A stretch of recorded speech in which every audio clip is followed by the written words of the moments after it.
El día de hoy estaremos trabajando en torno al escritor inglés William Shakespeare, escritor renacentista.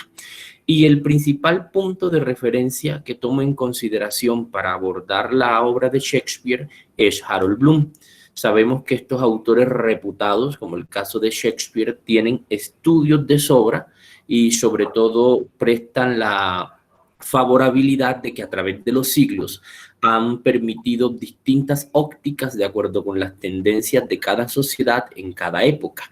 Uno puede encontrar desde el siglo XVII mismo estudios sobre William Shakespeare que evalúan tanto la calidad estética de su obra como la puesta en forma teatral, los elementos éticos, filosóficos, esotéricos, y el hecho de que sea un autor tan importante, prácticamente el centro del canon, desde la perspectiva conservadora, claro está, ofrece la posibilidad de entrar en un terreno lo suficientemente respaldado como para hablar con propiedad.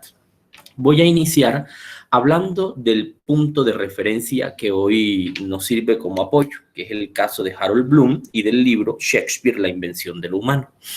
Harold Bloom es un crítico principalmente, ¿sí? Un crítico norteamericano que dedicó su vida a cultivar la idea de la literatura clásica y del canon occidental. Harold Bloom, entre muchos otros libros, presenta como eje de su obra el caso de Anatomía de la influencia, que es un texto en el que aborda, explora la manera cómo los autores establecen una relación ansiosa con sus precursores. Es decir, que en el caso de la literatura, Harold Bloom entiende el campo literario como un campo de tensiones y de conflicto entre un autor y sus influencias. El concepto que el autor norteamericano utiliza para describir esta relación es el de ansiedad de la influencia, precisamente porque es un tipo de prejuicio que los autores tienen con aquellos que han influido en su obra y siempre están intentando deshacerse de esa sombra que los cobija y alimenta.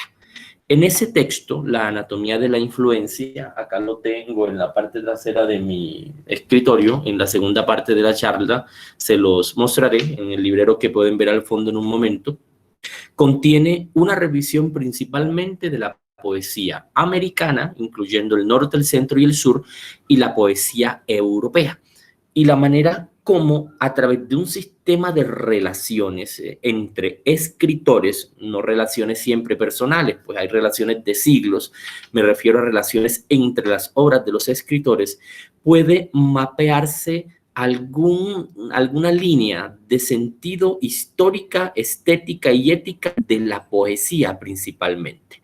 Anatomía de la influencia, el título, nos remite inmediatamente a ese concepto. Anatomía, la forma, ¿cierto? Los componentes formales, estructurales de algo, de un cuerpo, y en este caso de la influencia, porque trata precisamente cómo se relaciona un autor con sus precursores. Vemos el caso de Salman Rushdie, por poner un ejemplo, el escritor del Medio Oriente, y su relación con autores latinoamericanos como Juan Rulfo, como Gabriel García Márquez, y el reconocimiento de una influencia, de una marca del precursor que cuesta muchas veces librarse de esta para adquirir un grado de originalidad.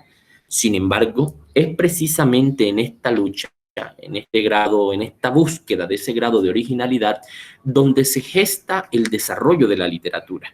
Pues si un autor se queda en la repetición de contenidos, es evidente que queda convertido en un epígono, un simple repetidor de las formas. Este concepto de la influencia lo utilizan otros autores de acuerdo con otras denominaciones.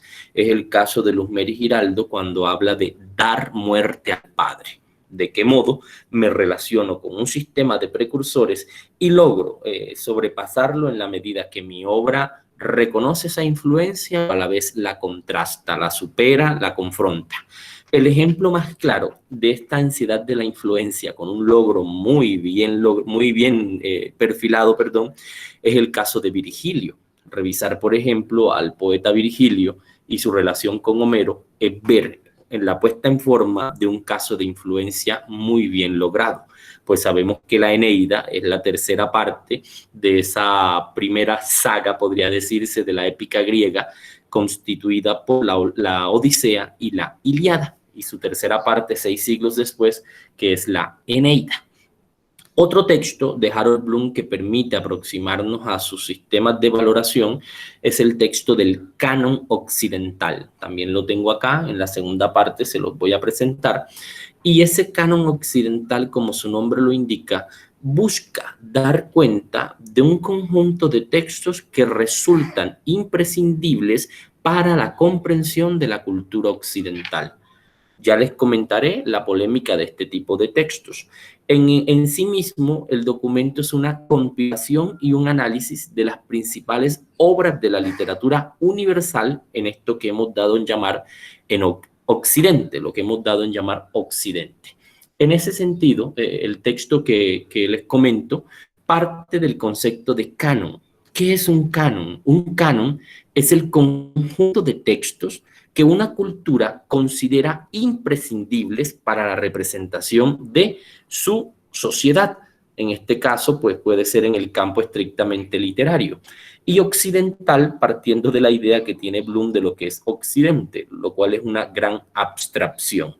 En ese libro, Harold Bloom divide la literatura universal por etapas. En su momento también se las comentaré, y va haciendo una especie de catálogo interpretativo de cada uno de estos autores a partir del análisis de su obra, a partir de la personalidad misma de los autores y el valor que esta obra tiene para nuestra cultura.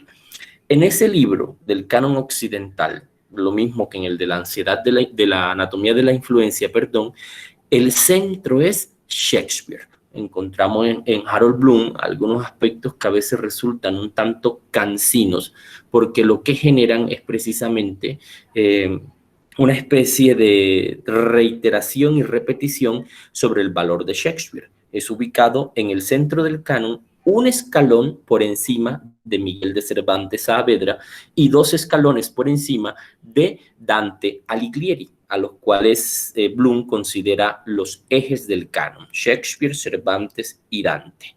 En el canon occidental presentamos o se presencia una discusión política muy importante para el siglo XX, y es precisamente el respaldo político del canon.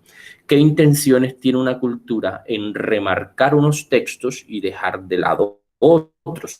Si vemos el canon colombiano, notamos que el eje de nuestro canon son a lo sumo 5 novelas: La María, La Marquesa de Yolombó, La Vorágine, 100 años de soledad, y algunos incluyen también de manera muy entusiasta, y estoy de acuerdo con eso, La Tejedora de Coronas. Es claro que en este sistema de selectivo se encuentra incluida una intención política. La María representa de algún modo el inicio de ese hispanismo costumbrista, un romanticismo trasnochado que representaba los ideales de la época. Y tenemos a Vergara y Vergara como el crítico que determinaba estas incidencias, por poner un ejemplo claro. De modo que los estudioculturólogos del siglo XX, los estudiosos de la memoria, los postcoloniales, se dan cuenta que detrás de una selección de textos hay la intención de vindicar una postura cultural específica, una visión política específica. Y es por ello que sus intentos posteriores tienen el propósito de relativizar ese canon, de ofrecer otras categorías interpretativas para hallar nuevos textos. Por ejemplo, ¿dónde quedan las comunidades afro, las comunidades indígenas en el caso del canon colombiano? Textos como Mancha de Aceite, por ejemplo, han sido posteriormente incluidos precisamente a través de estas luchas.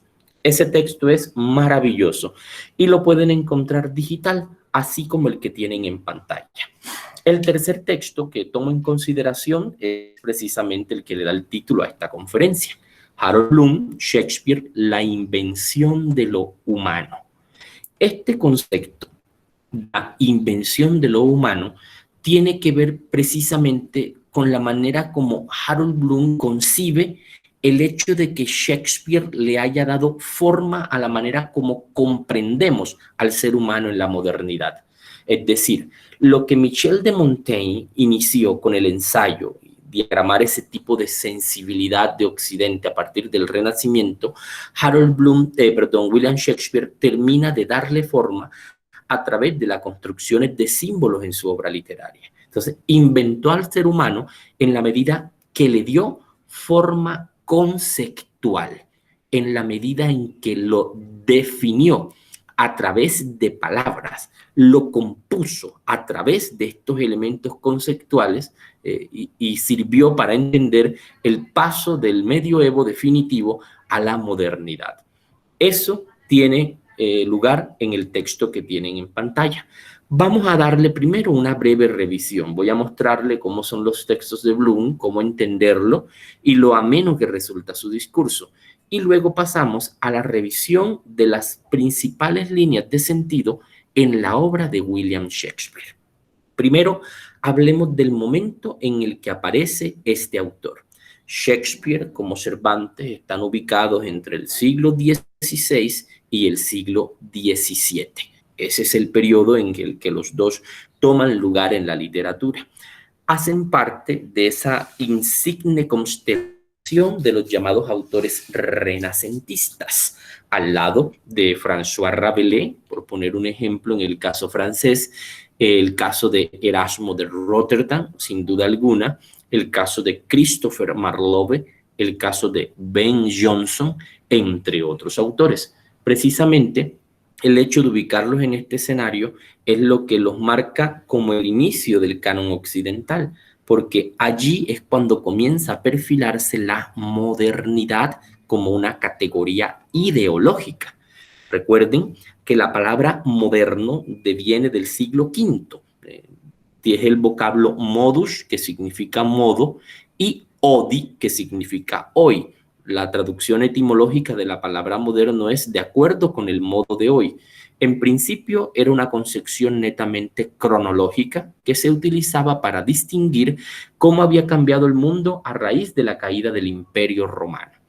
Esta explicación la pueden encontrar en el hermoso libro La tierra que atardece de Fernando Cruz Cronfrey. Allí en ese texto pueden hallar los indicios de estos conceptos. Posteriormente, a raíz de la aparición de Dante Alighieri, de Petrarca, de Boccaccio, los escritores prerrenacentistas, lo moderno ya deja de ser una categoría meramente cronológica para adquirir un sentido mucho más ideológico. Ya no es solo una diferencia en el tiempo, sino una diferencia en el modo de pensar y en el modo de sentir. Una frase de cajón es precisamente contrastarlo con una visión teocéntrica propia del medioevo con una visión antropocéntrica propia de la modernidad, a partir del Renacimiento, aunque hay muchos autores que niegan esa concepción, pero no es el tema de hoy. En ese momento de la modernidad como categoría ideológica, la presencia de Shakespeare, lo mismo que la de Cervantes, resulta absolutamente imprescindible porque va a perfilar el modo como las artes, incluso las ciencias, en particular las humanas, comienzan a entender al ser humano como un producto de sus propias decisiones. Ya no hay una determinación externa que sirva para justificar el porqué de las circunstancias de la existencia, sino que el ser humano mismo va a crear esas condiciones y va a tener consecuencias a partir de las causas derivadas de esas condiciones. Ubicar a Shakespeare allí es sumamente importante porque es un tensor que mira hacia el futuro. Harold Bloom dice que todos los personajes después de Shakespeare y Cervantes son una mezcla entre Hamlet y Don Quijote. O son Hamlet o son Don Quijote, uno de cada uno o una mezcla. A la vez, Shakespeare también sirve para mirar al pasado, pues es un autor renacentista que busca o pone en forma más bien una de las principales características del Renacimiento, y es volver a las ideas clásicas de los greco-romanos, pero con un nuevo aire en la modernidad. Y Shakespeare lo hace de manera ejemplar con la tragedia griega. Me refiero a la tragedia griega en este caso, porque él desarrolla la tragedia, pero claro está, dándole los toques propios de la visión de su época. Sirve para conectar el futuro con el pasado, del mismo modo que Cervantes lo hace a través de la novela, conectándose con la novela de caballería, con la épica, entre otros textos. Entonces, vamos a ubicarnos primeramente en ese contexto. El Renacimiento tiene como principal dispositivo la llamada secularización del conocimiento. Es decir, el conocimiento deja de ser parte exclusiva de las abadías y de los reinados. Rompe la barda de los castillos y las abadías para convertirse en un hecho mucho más popular, en el sentido expansivo del término. Se seculariza el conocimiento y esto permite que el ser humano vuelva a probar la manzana del conocimiento del bien y el mal.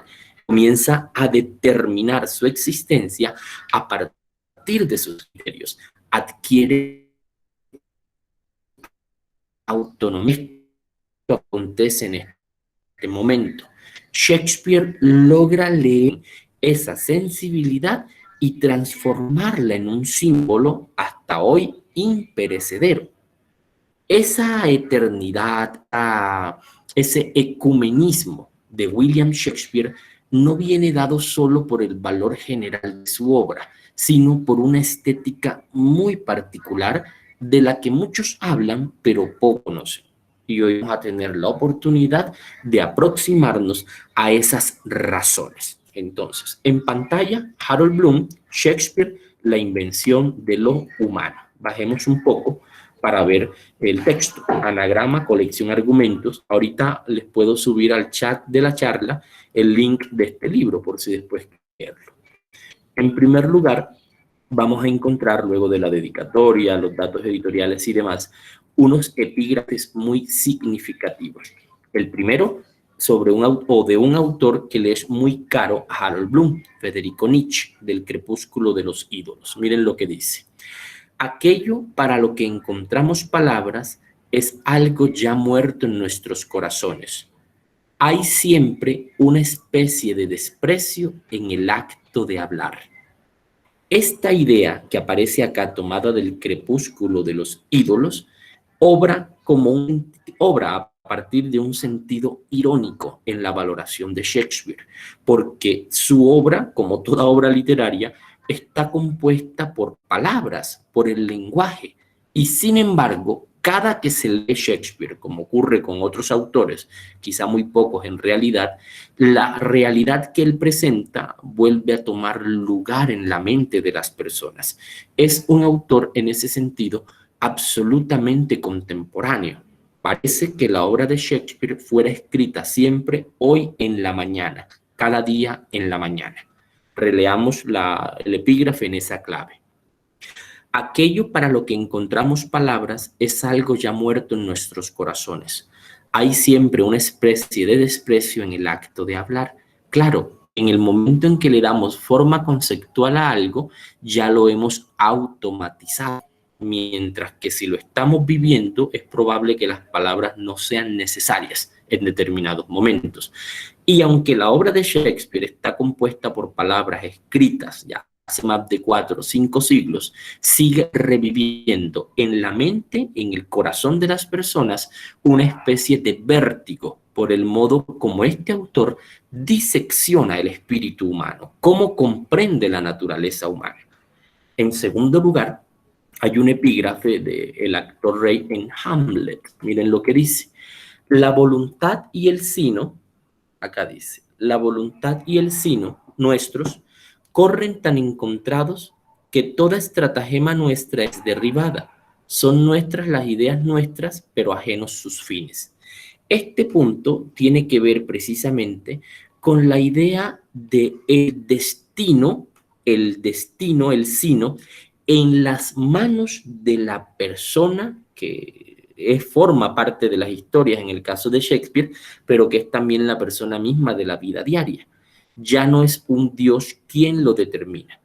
La voluntad y el sino nuestros corren tan encontrados que toda estratagema nuestra es derribada.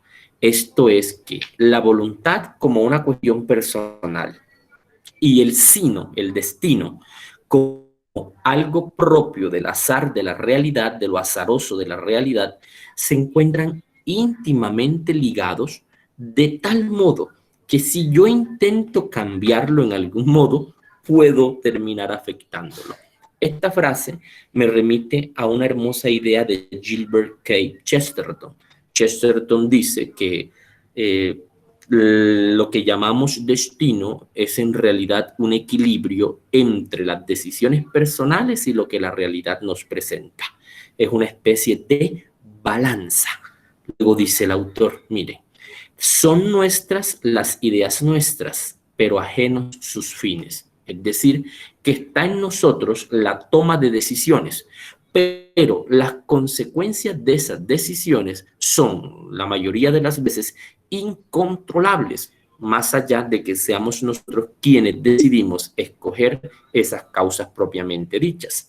Aquí hay una tendencia clara al pensamiento antropocéntrico, el ser humano por el ser humano. El ser humano es quien determina su propio destino, pero a la vez está supeditado a algunas cuestiones de la realidad que pueden trastocar esas elecciones iniciales.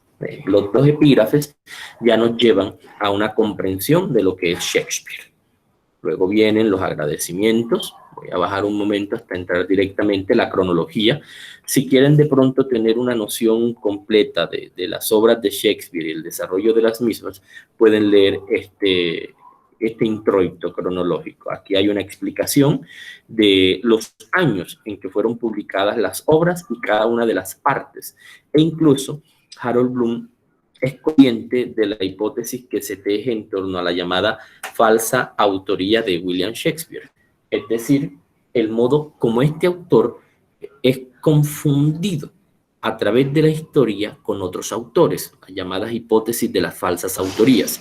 Para algunos críticos, la obra de William Shakespeare fue producida en realidad por Sir Francis Bacon, es la hipótesis baconiana. Por otro lado, para algunos autores, la obra fue producida por el conde Edvard de Vere, un noble de la época que no se sintió muy confiado, dado que el teatro era un espectáculo popular, para firmar las obras con su propio nombre. Y se la cedió a Shakespeare para que éste las firmara y las presentara como suyas. No imaginaba el eco que iban a tener en la historia, dado que la hipótesis fuera real o comprobable.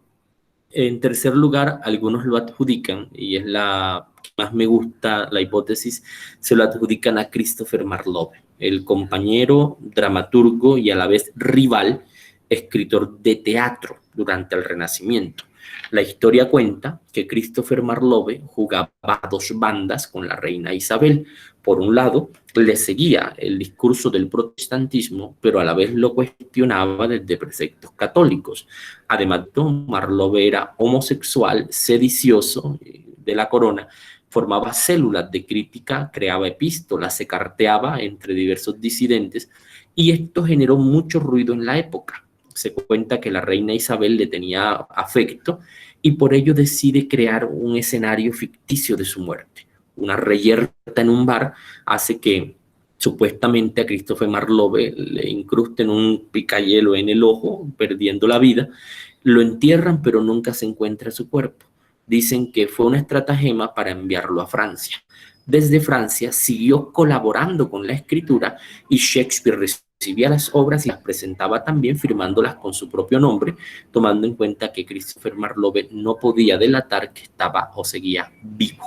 Me encantan estas hipótesis porque tienen un sustrato literario. Entonces, acá Bloom es muy consciente de esos elementos y los comenta, los defiende, los cuestiona, del mismo modo que en el canon occidental. Vamos pues al inicio de este maravilloso texto. Miren, advertencia del traductor. Pasamos eso y llegamos acá al lector. Miren, este punto. A mí me gusta el inicio de este texto porque sintetiza la concepción de Bloom sobre Shakespeare. Miren lo que dice. Antes de Shakespeare, el personaje literario cambia poco. Se representa a las mujeres y a los hombres envejeciendo y muriendo, pero no cambiando porque su relación consigo mismos, más que con los dioses o con Dios, haya cambiado. En Shakespeare, los personajes se desarrollan más que se despliegan, y se desarrollan porque se conciben de nuevo a sí mismos. Este primer punto tiene que ver con un concepto que solo aparecerá delimitado a principios del siglo XX, y es el concepto de la polifonía. Polifonía. Poli aludiendo a varios y fonía aludiendo a sonidos, varios sonidos. Pero en este caso, el sentido de sonidos es en realidad discursos, por lo que polifonía podría traducirse como varios discursos. En este sentido, esos varios discursos tienen una particularidad, y es que cada uno de ellos está construido con tal profundidad filosófica, que parecen autónomos. Es como si el autor dejara de ser el titiritero detrás del telón que controla a sus personajes a su antojo y son solamente sucedáneos de sus pensamientos. En la polifonía, el autor es consciente de que está creando perfiles psíquicos y sus personajes están tan bien construidos que parecen ser absolutamente independientes. Esto representa un avance primordial para el hecho literario, porque la literatura siempre ha buscado entrar en conflicto con los límites entre la ficción y la realidad. ¿Hasta qué punto la literatura es más cierta que la vida misma? En la medida que concentra lo sustancial de la vida, mientras que la vida por sí sola está llena de muchos momentos vacíos, de azares, imprevisiones que pronto son olvidadas, olvidados todo eso, ese punto. Esa polifonía alcanzará su mayor grado de expresión en el siglo XIX con la figura del escritor ruso Fyodor Dostoyevsky. Me encanta el libro, también lo tengo acá, de Mikhail Bakhtin, donde analiza este concepto, porque sirve para entender a Shakespeare. El libro se titula El problema de la poética de Dostoyevsky. Así se titula ese texto, El problema de la poética de Dostoyevsky. Para Harold Bloom, el primer autor que comienza a darle forma a esta manera expresiva de la literatura es William Shakespeare. Y es que a través del uso del monólogo, también a través del uso del soliloquio, que es un monólogo interior, los personajes de Shakespeare se pintan a sí mismos con tales cualidades humanas que resultan siendo, arquetipos de las pasiones, los vicios, los conflictos, las virtudes humanos. Ese punto. Allí un primer valor para entender la invención de lo humano en William Shakespeare. Luego dice, a veces esto sucede porque se escuchan hablar a sí mismos o mutuamente. Espiarse a sí mismos hablando es su camino real hacia la individuación, y ningún otro escritor, antes o después de Shakespeare, ha logrado también el casi milagro de crear voces extremadamente diferentes, aunque coherentes consigo mismas, para sus ciento y pico personajes principales y varios cientos de personajes menores claramente distinguibles. En este punto es en el que los críticos se detienen para llamar a William Shakespeare el proteo verbal. El proteo verbal, P-R-O-T-E-O, el proteo verbal. ¿Por qué Proteo? Proteo es un personaje de la mitología, desarrollado en la mitología griega por Homero, que tiene la particularidad de predecir el futuro, predice el futuro, predice el suceso, ¿cierto? Pero resulta que no le gusta hacerlo, lo asedian mucho los reyes, los otros dioses incluso, y muchas de estas mitologías e historias porque tiene el don particular de predecir. Resulta que Proteo, para escapar de este asedio, ha desarrollado la habilidad de transformarse en cualquier elemento que se le antoje. Puede transformarse en un mineral, puede transformarse en un animal, puede transformarse en otro dios, en una persona, en un vegetal, en un árbol. De modo que para capturarlo se requiere mucha astucia. Algunos de los héroes de las epopeyas antiguas lograron capturar a Proteo, el caso de Menelao, y ya prisionero, Proteo se veía en la obligación de revelar el futuro de la persona que lo capturaba. Pero en este caso, el título se le adjudica a Shakespeare por la capacidad de transformación que el autor tiene a través del verbo, de la palabra. Es un proteo verbal. Por eso nos dice que Shakespeare ha logrado también el casi milagro de crear voces extremadamente diferentes, aunque coherentes consigo misma. Esto es, ha logrado perfilar en distintos autores, ha logrado perfilar en distintos personajes, tal psicología que pueden ser percibidos como sujetos históricos reales. En la historia también sucede lo mismo y depende del nivel del historiador y también del tipo de historia darle una consistencia real a estos sujetos. Lo sorprendente es que de la obra de ficción nosotros no esperamos ese grado de verosimilitud y de individuación. Uno tiene una expectativa con la historia distinta a la que se tiene con la literatura, aunque tanto historia como literatura son literatura, son invención, son creación. Luego nos dice Harold Bloom: cuanto más lee y pondera uno las obras de Shakespeare, más comprende uno que la actitud adecuada ante ellas es la del pasmo. ¿Cómo pudo existir? No lo sé. Y después de 2 décadas de dar clases casi exclusivamente sobre él, el enigma me parece insoluble. Este libro, aunque espera ser útil para otras personas, es una declaración personal, la expresión de una larga pasión, aunque sin duda no única, y la culminación de toda una vida de trabajo, leyendo y escribiendo y enseñando en torno a lo que sigo llamando tercamente literatura imaginativa.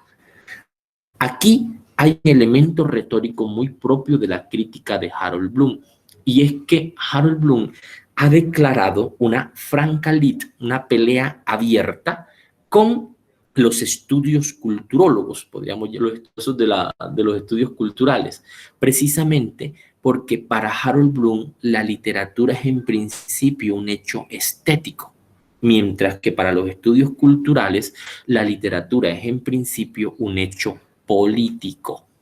Esta aparente pequeña diferencia traza una división en los estudios culturales desde mediados del siglo XX. Pues si uno le da a la literatura una apelación estética, un valor estético inicial, debe entender entonces que lo que prima es el valor de la forma, los valores representativos, la manera como están construidos, su belleza. Pero si uno le da prelación al hecho político, estos elementos pasan a un segundo plano y lo que interesa en realidad es el mensaje, por lo general oculto, de la obra literaria. Harold Bloom está absolutamente en contra de considerar un texto literario principalmente como un hecho político. No está de acuerdo con ello. Por eso, recalca aquí tercamente literatura imaginativa, aludiendo a esa creación literaria que propone nuevos mundos y que es en principio un hecho estético. Luego nos dice el autor un segundo concepto de gran importancia en su sistema crítico, la llamada bardolatría. que es el culto al bardo, al poeta en su esencia más pura. Y esta bardolatría, este culto al poeta en su máxima esencia, en su máxima presentación, toma lugar a partir del Renacimiento. Pero no me voy a adelantar. Dice acá: la bardolatría, la adoración de Shakespeare, debería ser una religión secular más aún de lo que ya es. Las obras de teatro siguen siendo el límite exterior del logro humano, estéticamente, cognitivamente, en cierto modo moralmente, incluso espiritualmente. Se cierne más allá del límite del alcance humano. No podemos ponernos a su altura. Shakespeare seguirá explicándonos qué es el principal argumento de este libro. Este argumento lo he repetido exhaustivamente porque a muchos les parecería extraño. En primer lugar, aparece la figura del llamado bardo. Permítame un momento, ya voy. Eso, ya.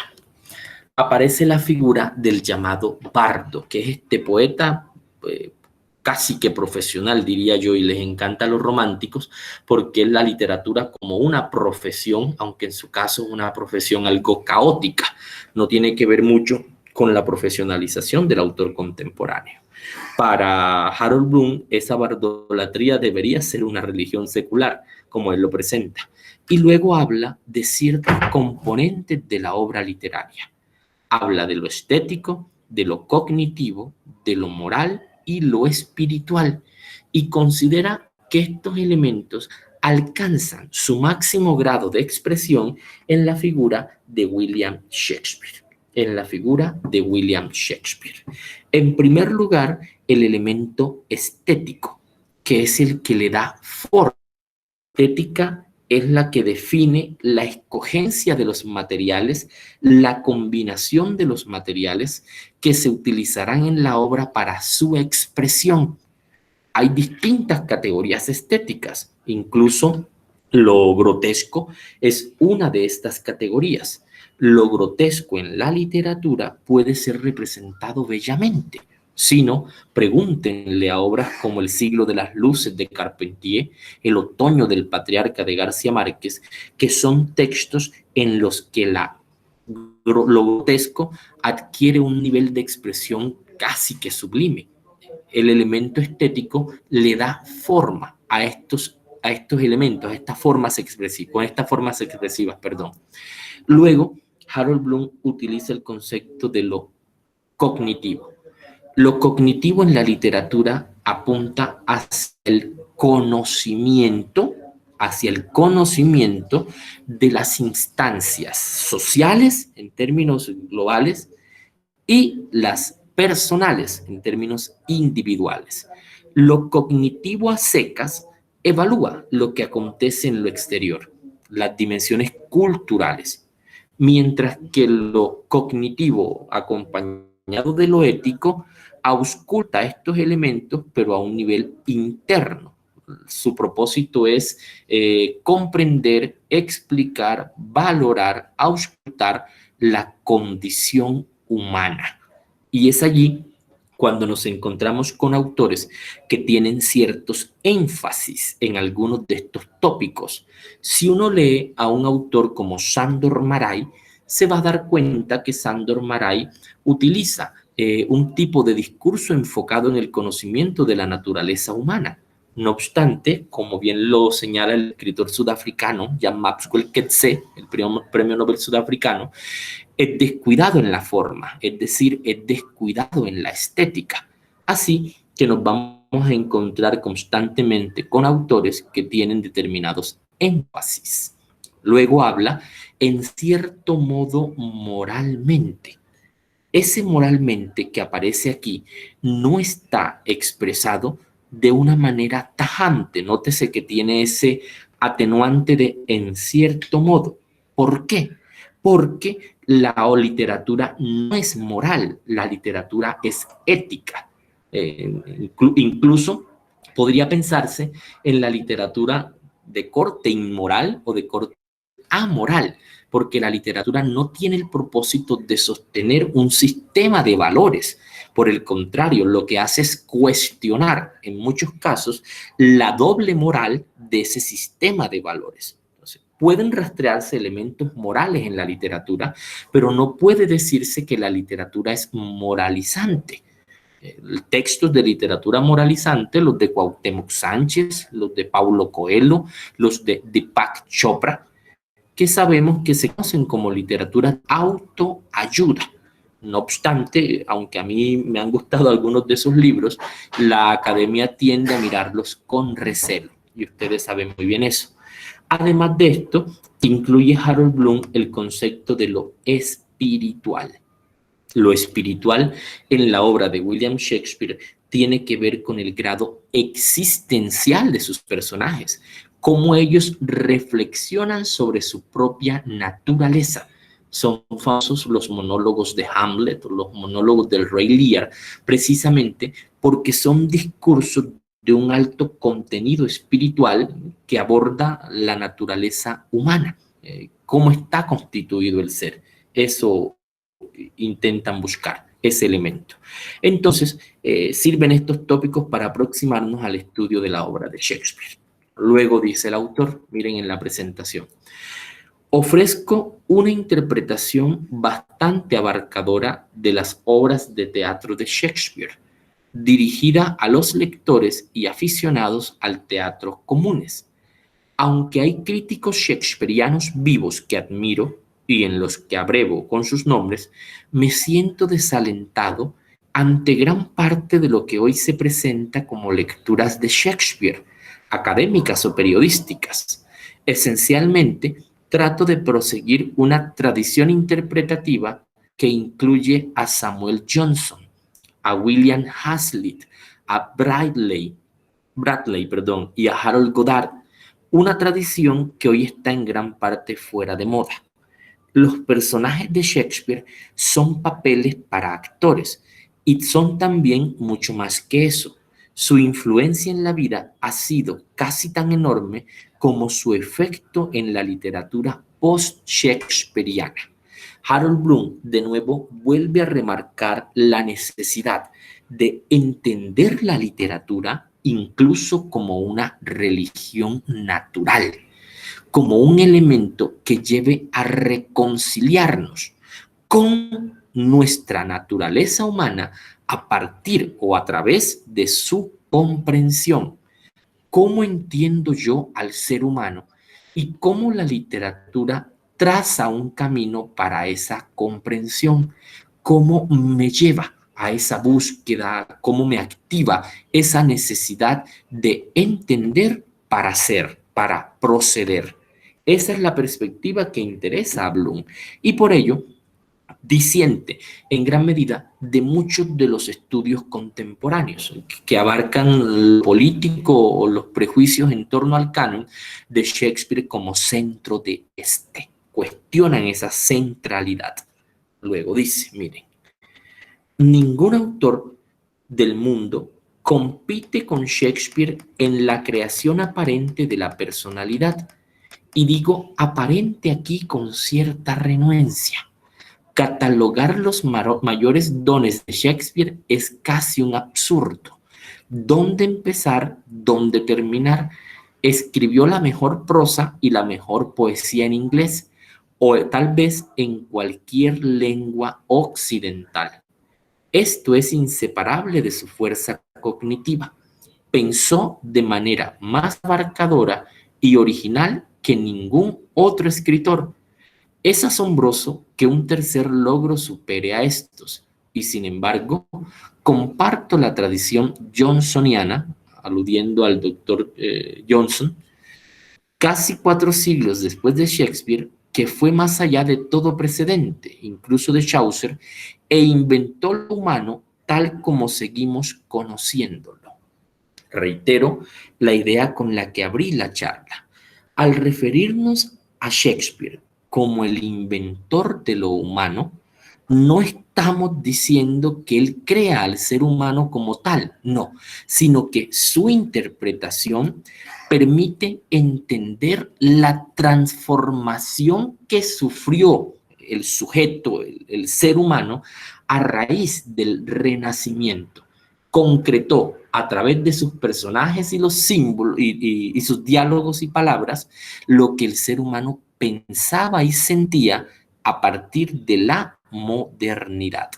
No es el único que hizo esto, para nada. Allí tiene al lado nada más y nada menos que a Michel de Montaigne y también a Miguel de Cervantes Saavedra, que en sus respectivas obras, los ensayos en el caso de Montaigne y Don Quijote y las novelas ejemplares en el caso de Cervantes, le dieron forma al modo como habría de pensar el ser humano de allí en adelante.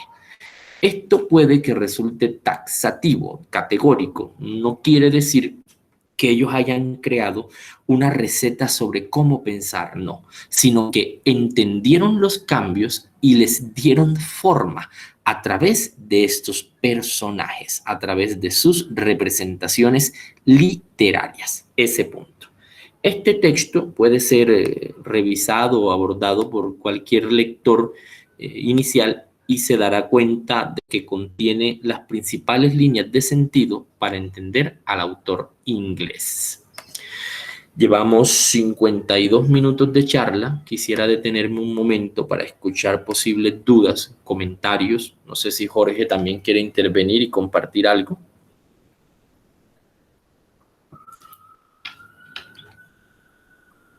¿Tienen alguna duda?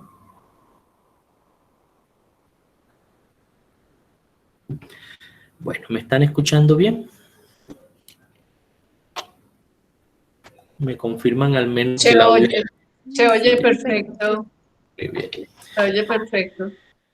Gracias. Permítanme un momento entonces. Si tienen dudas, pueden escribirlas al chat o incluso pueden interrumpir y preguntarme directamente. Para mí la única duda es ¿por qué dudan de él? ¿Por qué dudan de que él haya sido? ¿Por qué no puede Claro, ser él el que haya escrito eso? claro, porque William Shakespeare aparece registrado en las inscripciones de las obras de teatro como un personaje más. Y en ningún momento hay conocimiento de la vida de William Shakespeare. Lo único que se sabe de él es que en algún tiempo se dedicó a la dirección de la compañía de teatro en la que trabajaba. Un testamento en el que lega una cama a una hija, un escaparate a una tía y cuestiones que divide. Y no hay un pensamiento de Shakespeare, no hay textos que presenten un pensamiento de Shakespeare, solo se conoce la obra y la firma.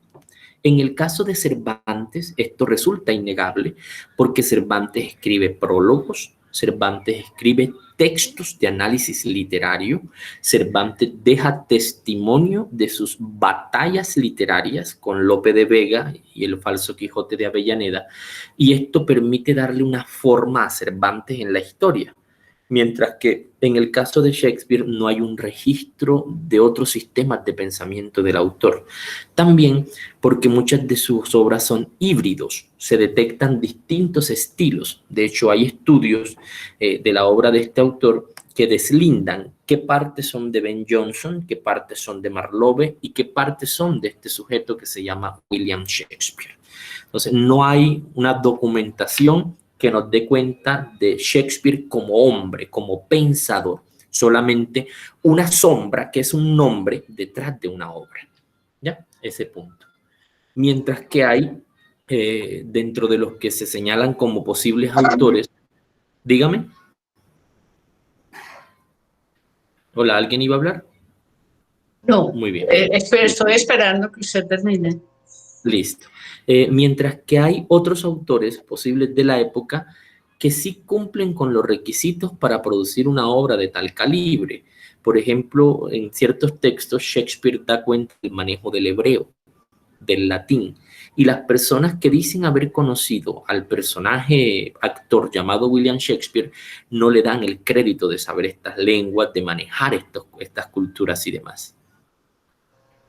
Eso en principio. A mí que si él actuó en las obras supuestamente escritas por él, no lo desmerita, no lo desmerita. ¿Por qué? ¿Cómo, perdón? Usted me dice que él actuaba en sus obras Ujú. como actor, como otro Sí, actor más, ¿cierto? sí. Eso lo demerita, por eso no escribió él eso. No, no, no, no, no, no es que lo demerite, Ah, lo sino, entendí entonces. eso, sí, sino que no hay documentación del Shakespeare pensador. Y esto genera un vacío en los estudios históricos, porque entonces termina siendo una sombra. Si pensamos en Dante, de Dante existen cartas, existen referencias al autor. En el caso de Platón existen las referencias, de Aristóteles existen estas referencias, de San Agustín existen estas referencias, de su propia mamá, pero en el caso de Shakespeare solo hay una firma y una obra. Y el sujeto pensador no dejó testimonio de esto. Mire, un autor tiene varias manifestaciones. La más importante, después de la obra propiamente dicha, es la labor intelectual. Ahí es donde el autor ya se despoja de los símbolos de la ficción y procede a darle forma a su pensamiento libre. Y por lo general la mayoría de los autores han hecho esto, hay un registro de esto, y de Shakespeare no acontece de ese modo. Entonces, es una duda. E incluso Harold Bloom llega a decir que es sencillamente un divertimento histórico policíaco. Eso, Gracias. con todo gusto. Vamos entonces a ver algunos tópicos particulares de Shakespeare. Me avisan cuando salga una filmina en pantalla. Ya salió, Listo. pero es la misma, la invención de lo humano. Sí, voy a entrar a los conceptos. Aquí hay una idea sustraída de Hamlet que tiene que ver mucho con la poética de Shakespeare, es decir, con el modo como él concibe la vida, la realidad y la relación con el arte. Miren lo que dice. Estamos hechos de la materia de los sueños y un dormir rodea nuestra breve vida. Hay en la obra de Shakespeare una tendencia a hacer sentir al ser humano como un simple parpadeo.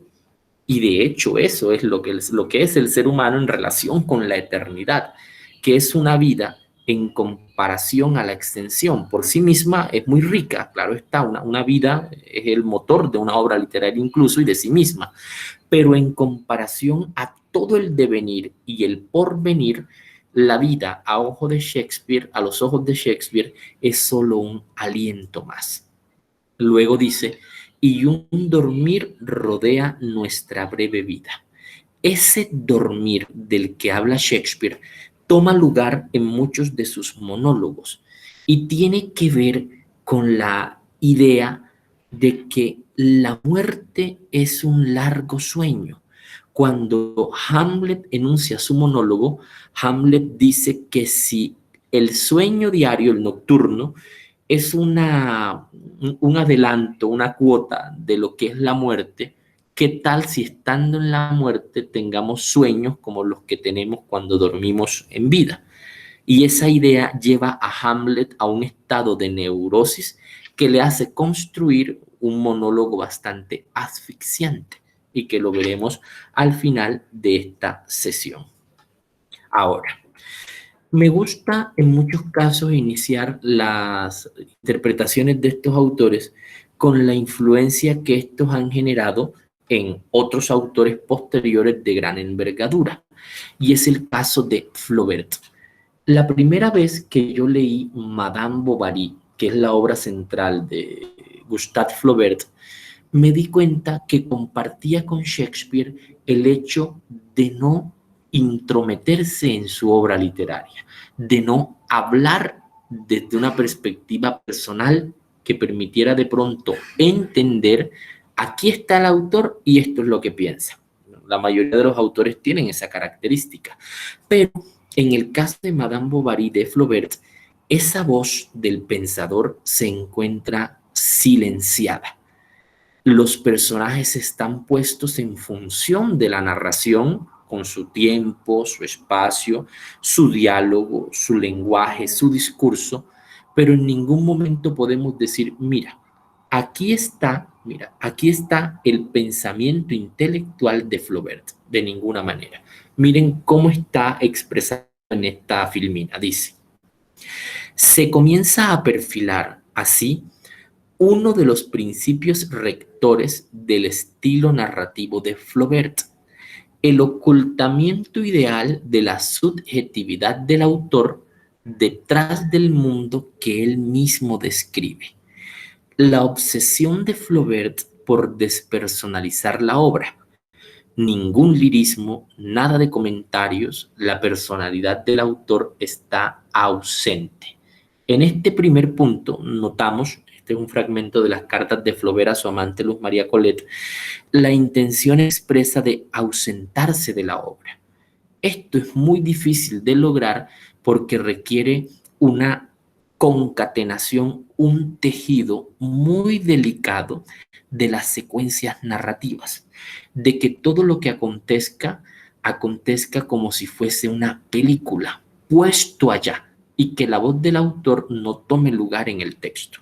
Luego dice, aparte de mostrarse como el mecanismo represor de su romanticismo nativo, entronca también con una tendencia general de la novela decimonónica del siglo XIX, cuya técnica, según Hugo Friedrich, empieza a colindar con la historiografía documental, con el relato de la ciencia de la naturaleza.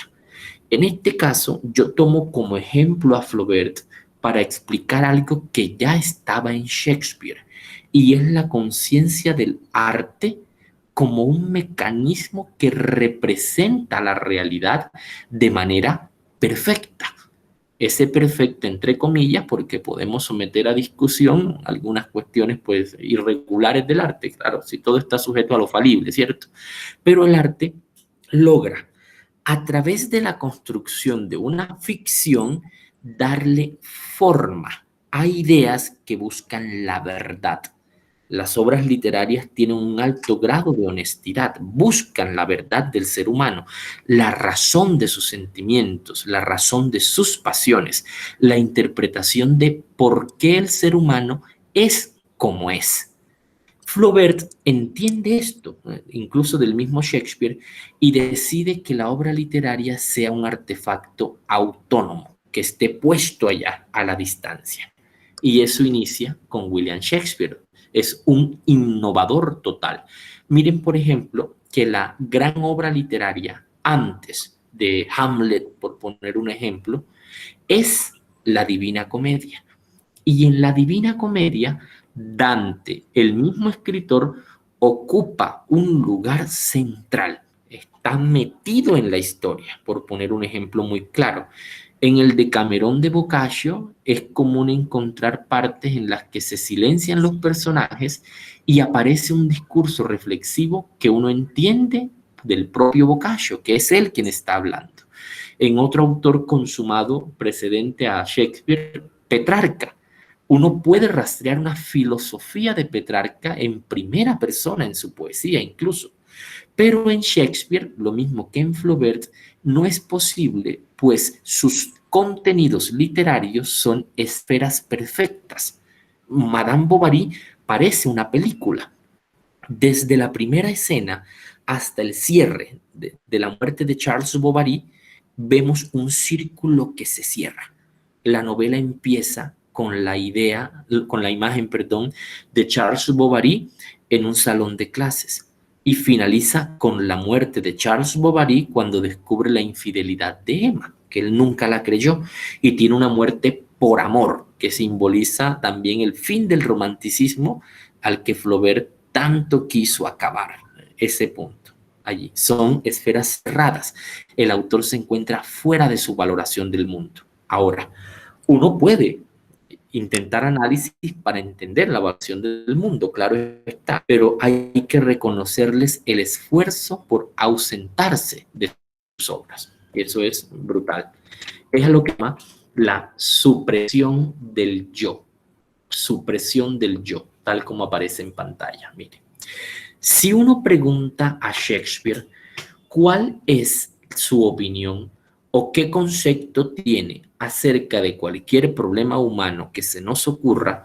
Suele encontrarse con una especie de proteo verbal que se niega a concretar sus visiones y se transforma en una serie de figuras en las que se encierra toda la virtualidad humana.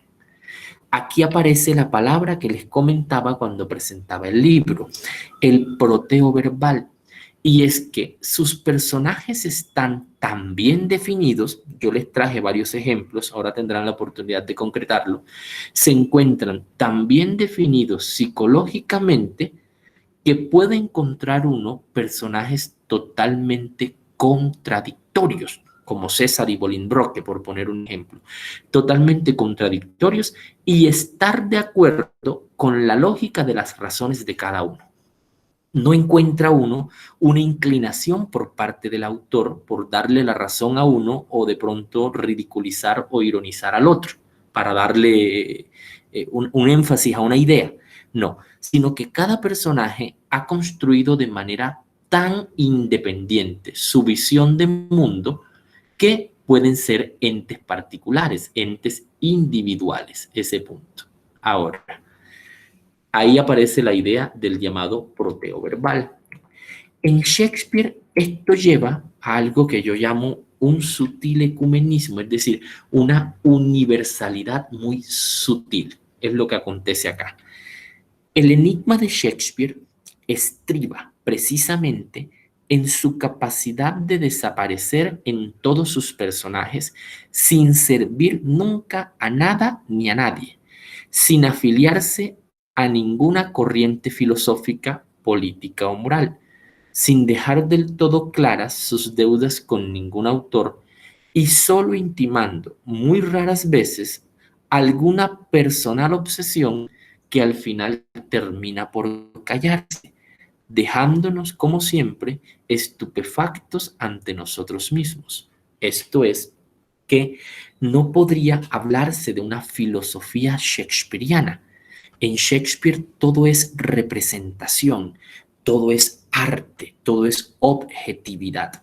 Si uno lee al escritor paralelo de Shakespeare en la época, que es Cervantes, uno puede sustraer de Cervantes una filosofía cervantina.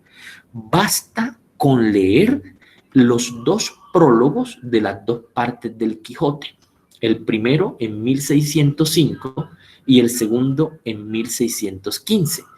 Y uno lee estos prólogos y se lee las novelas ejemplares que construyó Cervantes a lo largo de su vida, como Rinconete y Cortadillo, El licenciado Vidriera, Persiles y Segismunda, entre otras, y uno detecta en Cervantes una poética, es decir, un modo muy propio de él de entender el arte. Cervantes dice, para mí la literatura es esto. Y esa definición que Cervantes da de la literatura ayuda a pensar en Cervantes como un sujeto de carne y hueso, como un pensador, además de un escritor. Pero en el caso de Shakespeare, esta mente se encuentra diluida en la cantidad de personajes que creó y uno no tiene un punto de apoyo para decir, mira, Shakespeare pensaba de este modo, porque un personaje puede pensar totalmente diferente al otro y está tan bien elaborado que uno dice, razón tiene, en su mundo tiene la razón, ese punto. Ahora, un complemento, entender esta idea que es muy importante en Shakespeare. Mire. Por mucho que se haya intentado, y con particular énfasis a partir del siglo XVIII, no hay en Shakespeare una teoría del hombre, sino tan solo su cruda exposición. De hecho, si tratamos de reducir a un enunciado el contenido de muchos de sus monólogos, probablemente obtendremos tan solo el esquema de unos cuantos tópicos latinos que, una vez desgajados de su poesía, se nos mueren en las manos porque se revelan indisociables de su dicción. de la persona y en la manera en que los dice en un momento determinado de su tiempo. La obra es la cosa, efectivamente. Explico esto. Vamos a los dos primeros renglones y la palabra exposición. No hay en Shakespeare una teoría del hombre, sino tan solo su cruda exposición. Esta idea es la que lleva a Harold Bloom definir a este autor como el inventor de lo humano. ¿En qué sentido?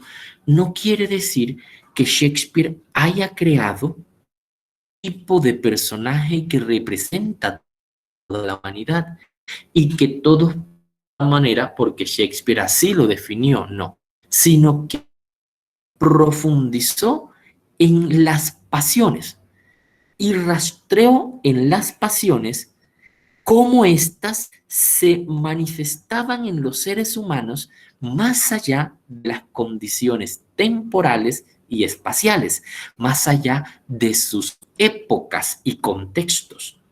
Y es lo que le da el valor de universalidad a una obra.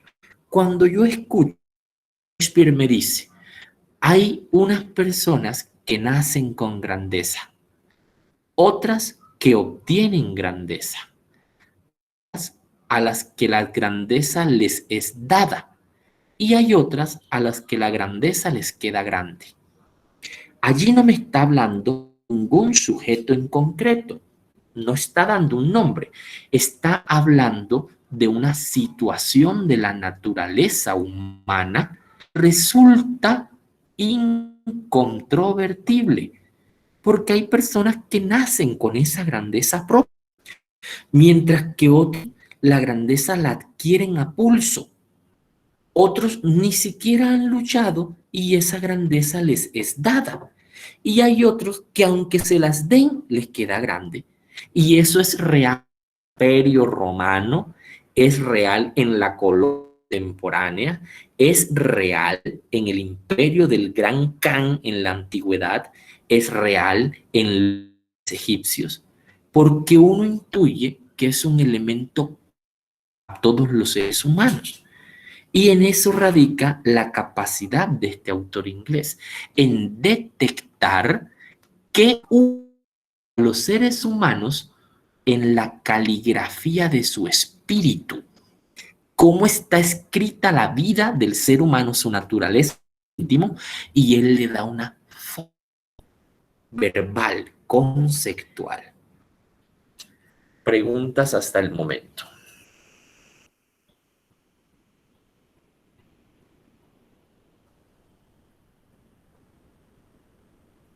Bien, no hay preguntas, continuamos.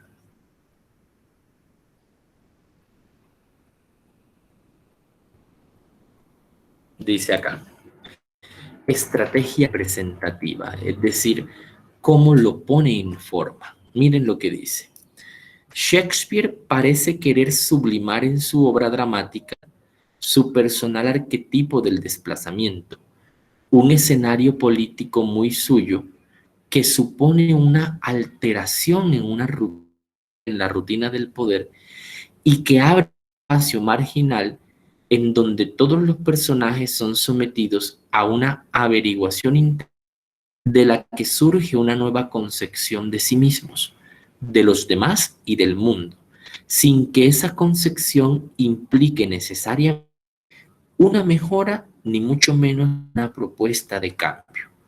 Esta es una de las líneas más explotadas por Shakespeare y que yo detecté, aunque claro, eso lo sabe mucha gente, no quiero decir que yo lo haya visto de primero, sino que llegué a ella a través de la lectura de un ensayo que escribió el uruguayo Ángel Rama sobre la novela El otoño del patriarca de Gabriel García Márquez.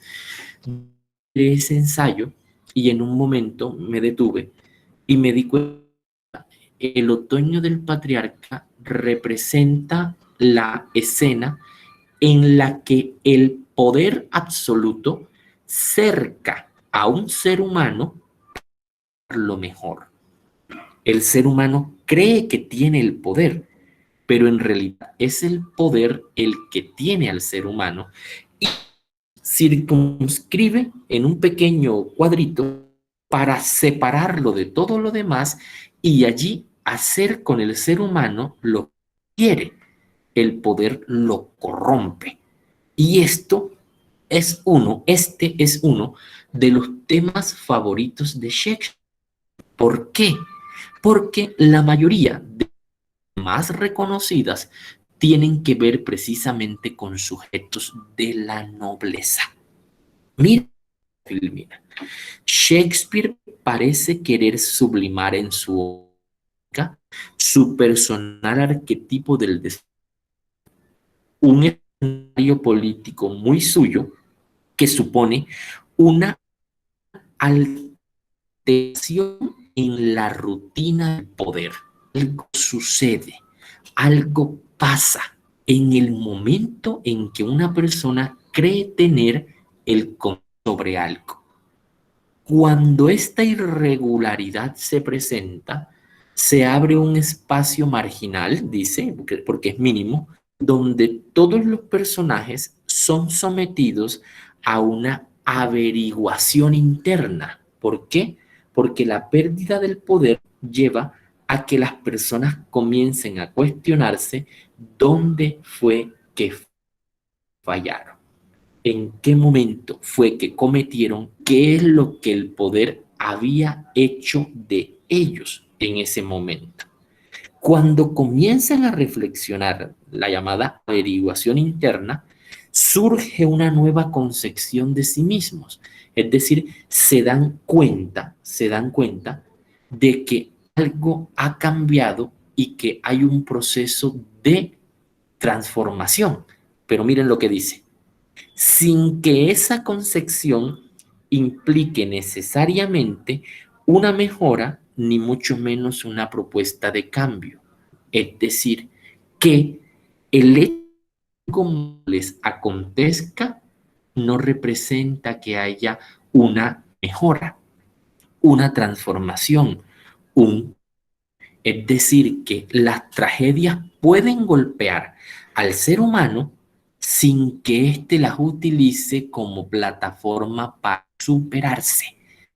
Y allí es donde se da la tragedia, porque el ser humano no encuentra salida. Si los golpes no lo componen, ¿qué lo podría componer? Y por ello los personajes de Shakespeare quedan subsumidos en el fracaso, en el dolor. Ese punto. Permítame un momento, ya voy.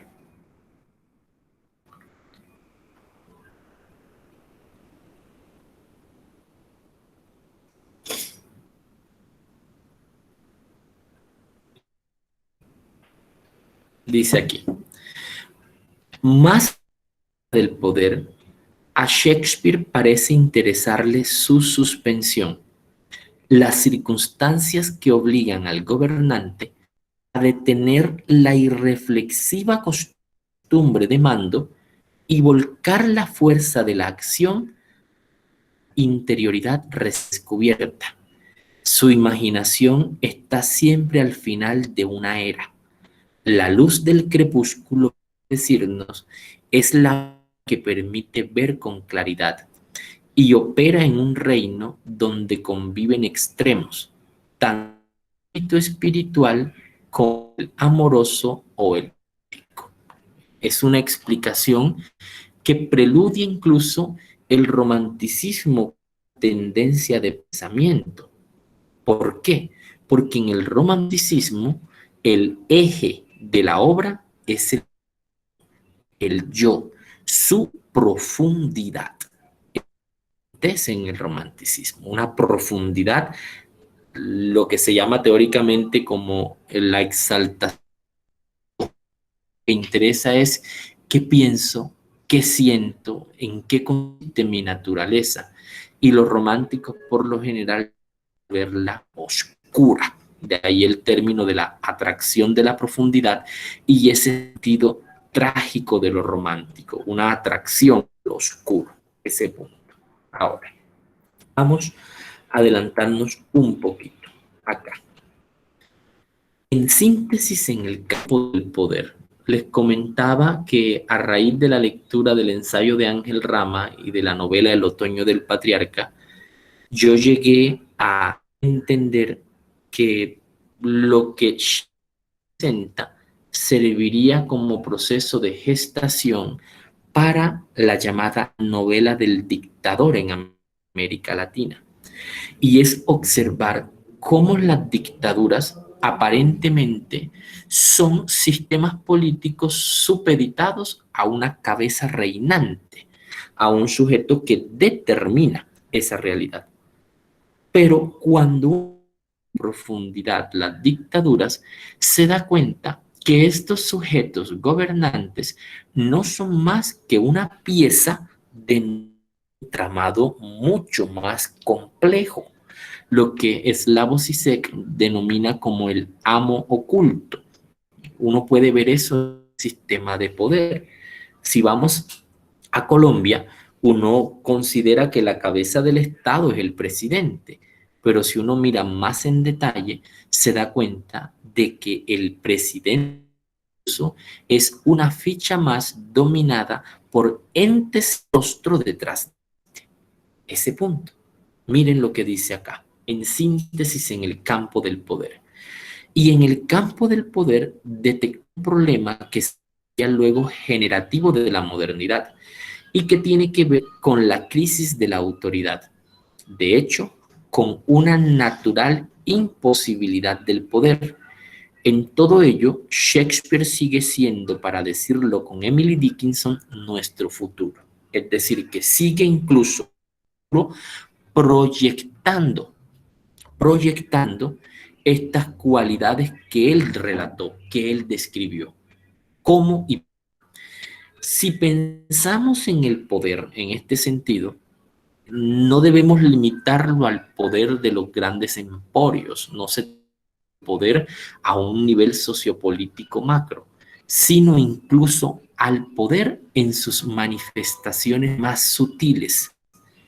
Un sujeto cree tener el control de algo, bien sea de una relación, de una cuenta bancaria, de un hijo, de una familia, de un trabajo, de cualquier circunstancia, puede llegar el momento en que ese poder, por mínimo hostil que sea, se vea amenazado.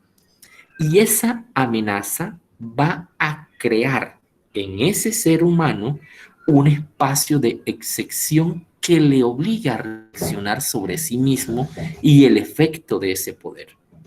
En el momento en el que lo pierde, cae de que algo se quebró y que se dejó engañar. La frase de Benjamin Franklin creo que es: si quieres conocer el carácter de una persona, dale poder. Ese punto. Allí se revelan realmente los... Ahora, algunos fragmentos. En pantalla tienen el fragmento de Enrique IV, escrita en 1956. ¿No hay arrugas más profundas?, se pregunta. ¿El dolor ha asestado tal cantidad de golpes en mi rostro sin causar heridas más hondas?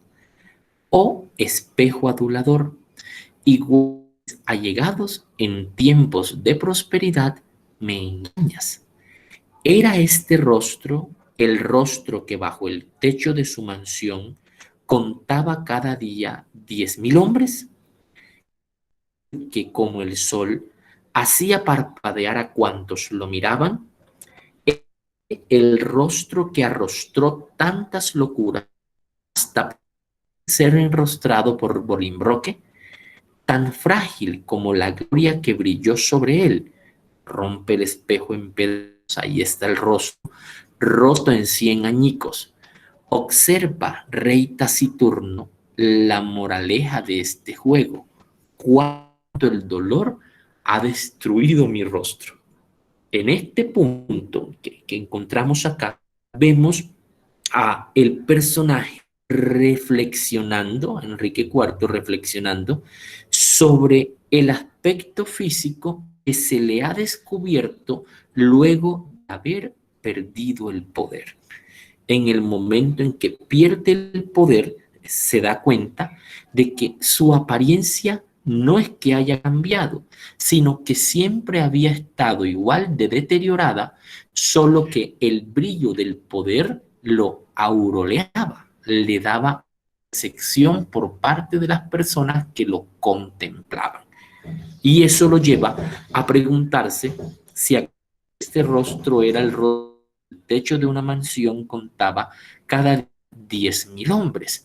Es una escena que a mí siempre me remite a un eco de la Biblia, y Nabucodonosor se japta en los balcones de su palacio en Babilonia, y al asomarse observa todo el reinado y se queda pensando, y de pronto enuncia las siguientes palabras: ¿es este el imperio que yo he construido con la fuerza de mi poder?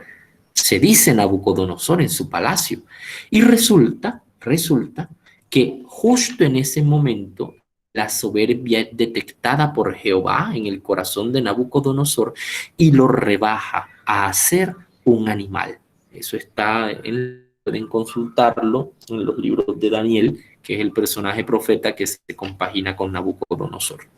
Allí se detecta entonces esa ególatra del poder y la pérdida posterior. Esa idea la vamos a encontrar en mucha de la literatura moderna. Ahora, una percepción, miren.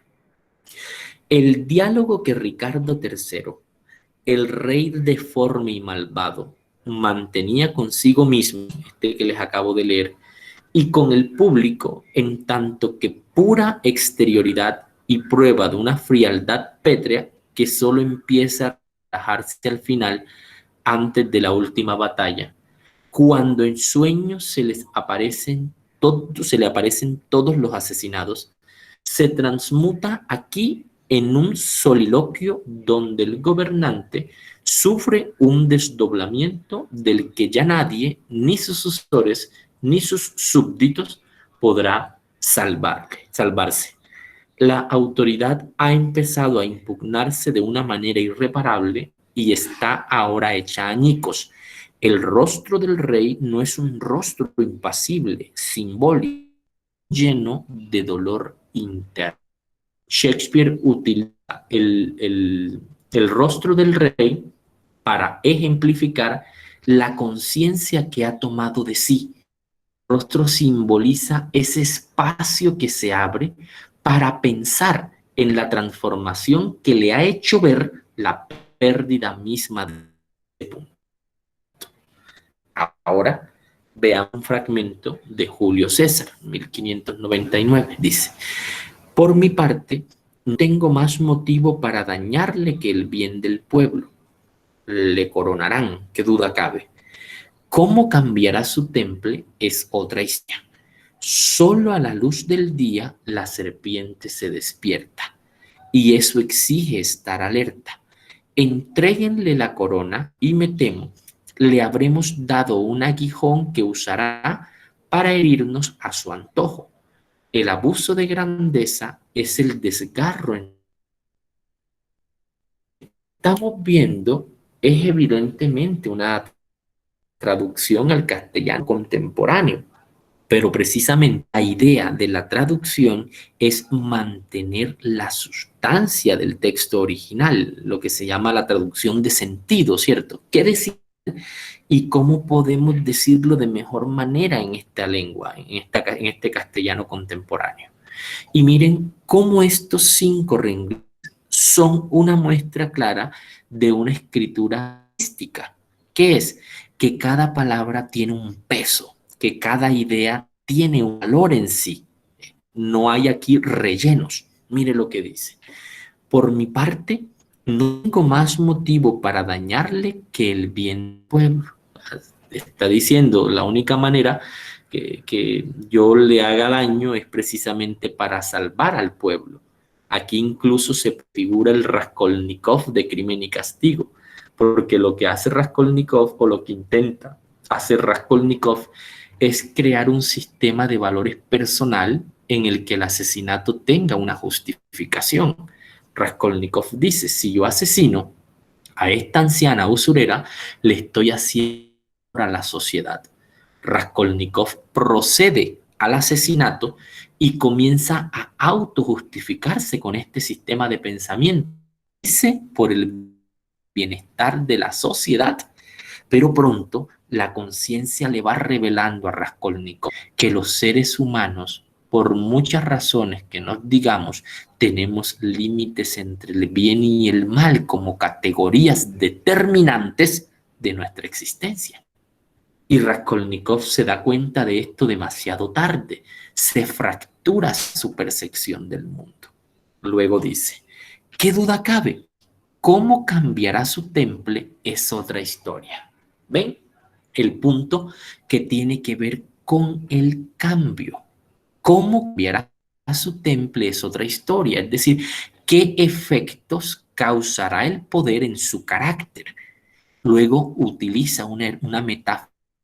Miren, solo a la luz del día la serpiente se despierta y eso exige estar. Solo a la luz del día la serpiente se despierta y eso exige estar alerta, es decir, en el que la claridad del día, es decir, el advenimiento del poder, le pegue de pleno en el rostro, su serpiente, su maldad se despertará. Y cuando eso suceda, debemos, los que estamos como súbditos supeditados, estar alertas. Luego dice, entreguen, hemos dado un aguijón que usará para herirnos a su antojo. Un aguijón que usará para herirnos a su antojo. El poder como un arma, simbolizado en la corona. Luego finaliza Shakespeare con un epigrama de una contundencia total. El abuso de grandeza es el desgarro entre, es decir, el momento en el que se mueve la y el poder. Allí hay una fractura entre esto. El poder ya no está supeditado al control de la conciencia, surge el abuso de, porque tener un gran poder sin un sentido de responsabilidad conduce a su abuso. Es algo claro. ¿Cómo vamos? ¿Hay claridad? ¿Se logra entender el valor de Shakespeare en la historia de la literatura? Me gustaría escucharlos. Yo quería preguntar por qué él conocía tanto la realeza y estos romanos, los césares romanos, ¿por qué los conocía tanto? Conocía mucho el alma Bueno, y la forma de actuar de la gente que está en el poder. exacto, sí. En el caso de Shakespeare, precisamente, no hay los textos que posibiliten esa respuesta, porque no hay manera de relacionarlo a ningún. Ahora, cuando empiezan a ver los haberes del conde Edvard de Vere, se dan cuenta que Edvard de Vere cuenta con toda la infraestructura mental para conocer estas instancias, el poder, la historia de los reyes, la lectura de esta filosofía, también las lenguas, y se le adjudica la obra intentando justificar ese conocimiento. Pero en el caso del personaje como tal, en el caso del Shakespeare como personaje histórico, queda un vacío porque no hay registro de la cercanía de Shakespeare a estas instancias de poder más que a través de los libros. Y sabemos que eso es muy posible. Una persona se dedica a estudiar la historia del imperio de los Habsburgo, por ejemplo, y puede hacerlo y narrarlos en literatura y todo. Pero como tal, un documento, esa relación y ese conocimiento no lo hay, que genera las hipótesis de su autoría, de su falsa autoría. Bien. ¿Alguien más? Bueno, y pregunto yo creo que el ambiente, la geografía donde se criaron, porque Cervantes es todo lo contrario, es la gente del pueblo la que él conoce. ¿Sí? En el caso de Shakespeare, el Shakespeare histórico nace en Avon, se le conoce como Avon, y las cercanías que tiene con la reina no son tantos como las que tenía el mismo Christopher Marlowe. Y lo curioso es que en la obra de Marlowe priman los personajes legendarios y mitológicos y precisamente los reyes. El entorno en el que él nace le daría para conocer a la reina Isabel, pues ella era aficionada de estos teatros y demás, pero no garantiza el hecho de que conozca absolutamente todo ese contexto. No hay manera de probarlo. Por eso le dicen el cisne de Avon. ¿Le dicen el qué? El cisne de Avon, Avon, donde nació. El cisne por representar. Sí. Porque es blanco sin mancha y canta dulcemente. Así se le denomina a Shakespeare. Muy Gracias. bien. ¿Dudas? Con todo gusto. ¿Dudas, comentarios? Muy bien. Continuamos entonces para ir cerrando ideas.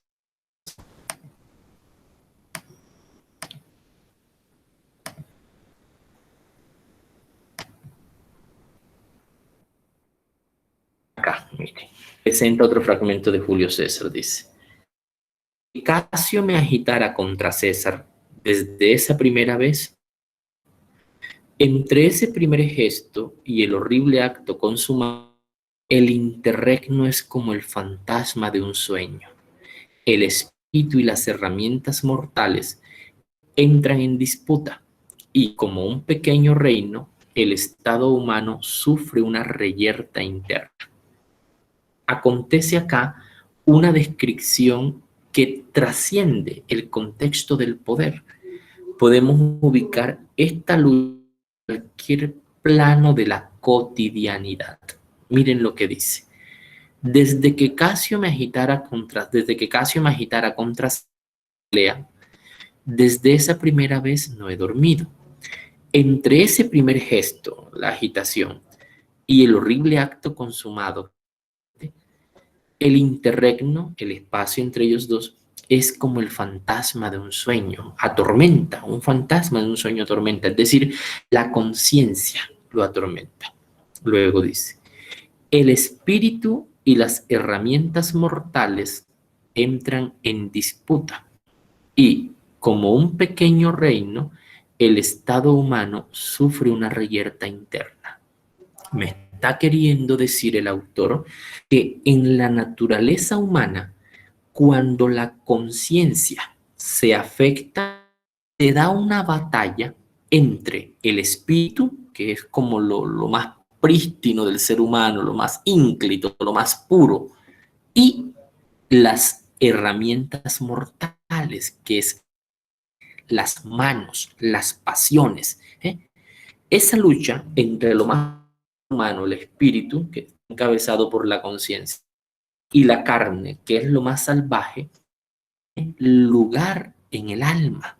Es el campo de batalla el alma entre el espíritu y el...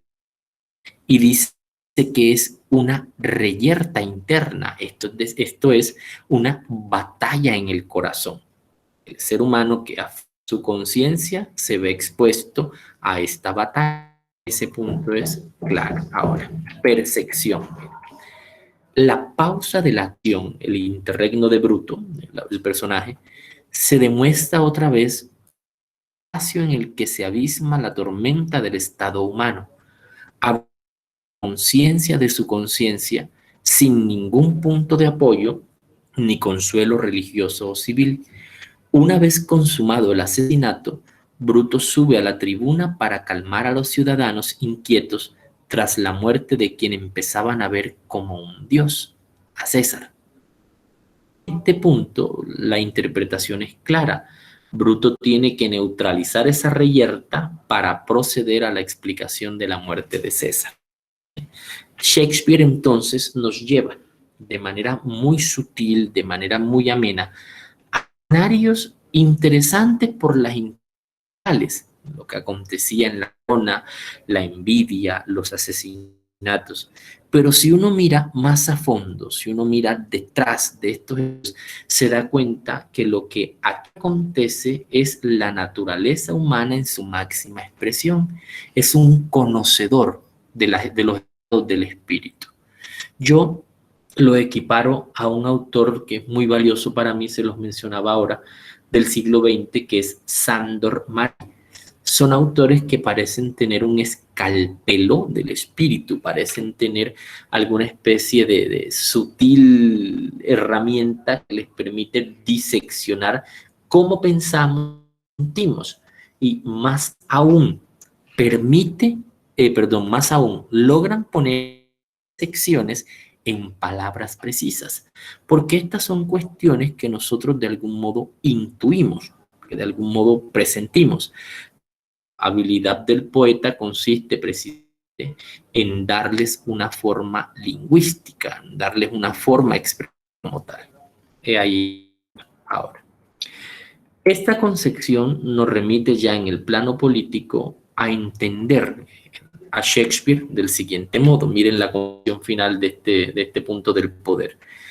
A ojos de Shakespeare, el Estado es una máquina de destrucción imparable frente a la que solo puede poner el pensamiento, que por otra parte no puede organizar propiamente una solución, ni puede detener el engranaje. La palabra Estado resulta algo avanzada para la época, pero representa, claro está, esa unificación y de una sociedad. Shakespeare dice que se puede oponer el pensamiento, la intelectualidad, pero a fin de cuentas el Estado termina a ese pensamiento, termina llevándoselo por delante. Veamos este fragmento de Hamlet de 1600, 4 años de publicación del Quijote, de la primera parte del Quijote. Zairo, disculpa, antes del fragmento, ese pensamiento sobre el Estado en Shakespeare nos puede ser comparable también a lo que son los dioses, a lo que es el destino en lo clásico, en la tragedia, en los griegos. Sí, en este caso se da una transformación precisamente de la tragedia. Ya se la explico, mire. Shakespeare adopta la forma clásica de la tragedia griega. Hay un héroe, hay un coro, hay un camino, hay un desvío, hay una catarsis, hay una anagnórisis, todas las partes claves de la tragedia. Pero Shakespeare comprende que en el Renacimiento el destino de los hombres no se encuentra sino a sus propias decisiones. Y por eso, cuando a veces aparece un elemento sobrenatural en una, pareciera que fuera solamente ornamental o que precisamente para hacer un énfasis en que no hay solución. Se queda pensando precisamente el personaje y se da cuenta que no tiene a dónde recurrir. Y el Estado en este caso también funcionar como metáfora de ese mandato que representa la divinidad. Él entra en crisis porque busca ayuda y no la recibe. Y lo único que queda es el ensimismamiento. Así que sí puede ser visto de ese modo. Dice, no descubierta, de cuyos límites ningún viajero retorna nunca, desconcierta nuestro albedrío. Esto es pura filosofía y totalmente contemporánea. La región no descubierta es la muerte, de cuyos límites ningún viajero retorna nunca. Nadie ha vuelto de la muerte, conocido así, para dar noticias de esto. Jesucristo le este volver, y sabe lo que simboliza Cristo. Desconcierta nuestro albedrío y nos inclina a soportar los males antes que abalanzarnos a otros que no sabemos.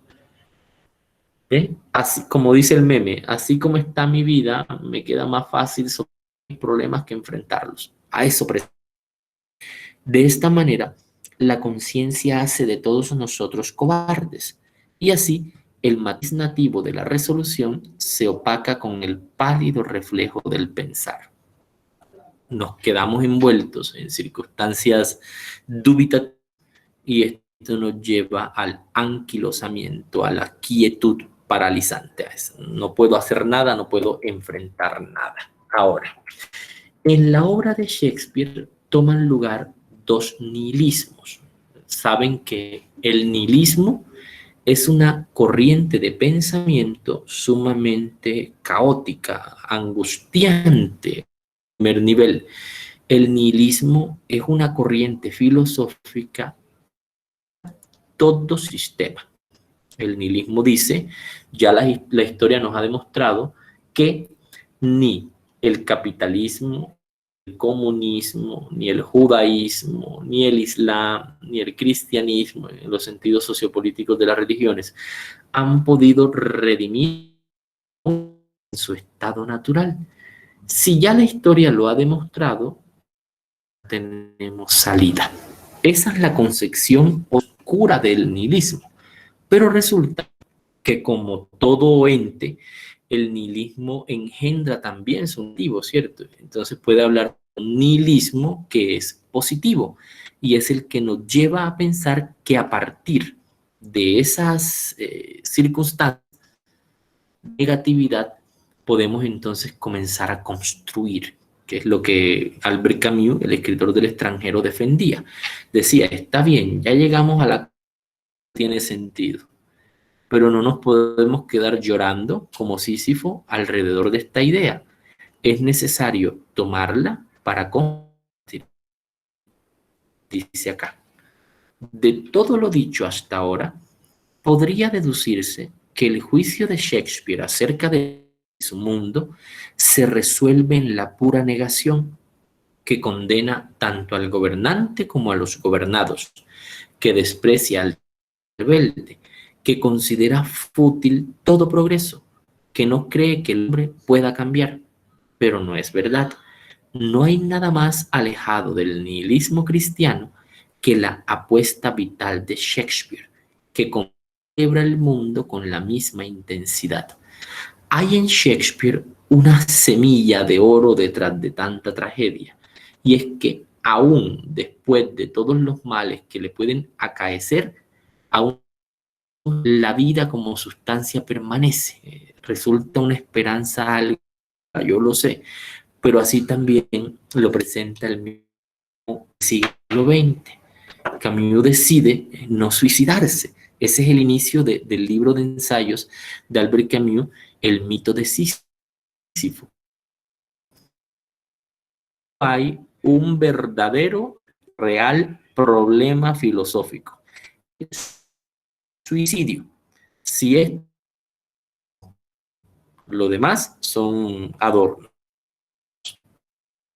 Así existencialistas ponen la existencia al ser. Ahí hay una meditación de si la vida tiene sentido o no para poder vivirla. Los orientales se deshicieron de esto. Los orientales llegaron muy rápido a la conclusión de que la vida no tiene sentido, sino que la vida es el sentido. El Buda, por ejemplo, llega a la conclusión de que para qué perder el tiempo intentando solucionar algo que nunca nadie ha solucionado. Entonces, si estás aquí y te decidiste quedar y decidiste quedarte en esta vida, vívela de la mejor manera posible. Es uno de los mensajes que transmuta el budismo. En Shakespeare existe esta pulsión de la vida por sobre la tragedia, pero aún así, les confieso, sigue siendo una noción trágica. Tiene que ver mucho con los medios expresivos de Occidente. Occidente quiere darle forma conceptual a todo, mientras que Oriente entendió que las formas conceptuales son una barrera para entender lo real. El primer verso del Tao Te Ching dice, el Tao, el camino, que puede ser nombrado, no es el camino verdadero.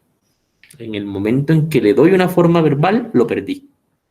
Les pongo un ejemplo a mis estudiantes de los martes. Hoy precisamente teníamos clase, pero se cruzó con una conferencia. Estamos en un curso de religión y literatura los martes de 6:30 a 8:30 de la noche. Y les hablaba en la primera sesión del clásico del taoísmo, el Hua Wu Ching. En ese libro se dice que uno puede tomar una mariposa y fijarla con un alfiler, un terciopelo, pero de ese modo tenemos la mariposa, pero hemos perdido el vuelo. A eso apunta esta concepción de distinción entre Oriente y Occidente. Es hermosísimo. Ahora, primer cierre. Quizá en esa distinción entre el sueño constitutivo de nuestra condición y el dormir hecha la brevedad de nuestra vida, se cifre el verdadero poder que Shakespeare sigue reconociendo en la humanidad. Es decir, que ese trayecto entre el nacimiento y la muerte de una persona debe ser un espacio de total cultivo. Hay una filosofía positiva que entender en la literatura de Shakespeare es muy vitalista. ¿Preguntas? ¿Comentarios?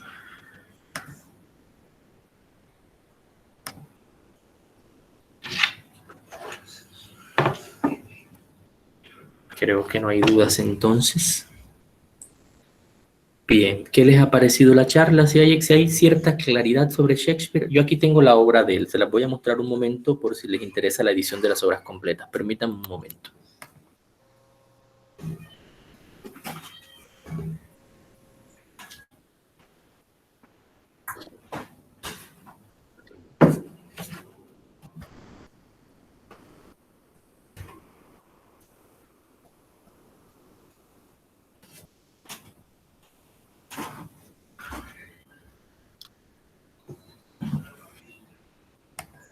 Bien, miren, la obra completa de Shakespeare está compuesta por esto.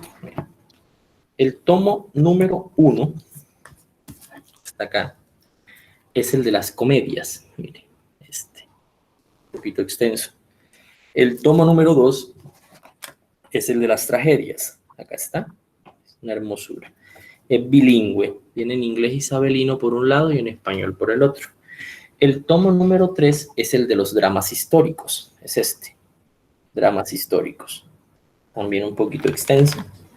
El tomo número 4 es este, el de los romances, acá lo tienen, romances. Y el tomo número 5 es este que está acá, de la poesía, es el más corto de todos, poesía. Y aquí la obra completa de William Shakespeare. ¿Dudas? Bueno, si no hay dudas, espero... Muchas gracias, excelente. Y francamente, pues no perdió un minuto Shakespeare, que es esa cantidad de obras.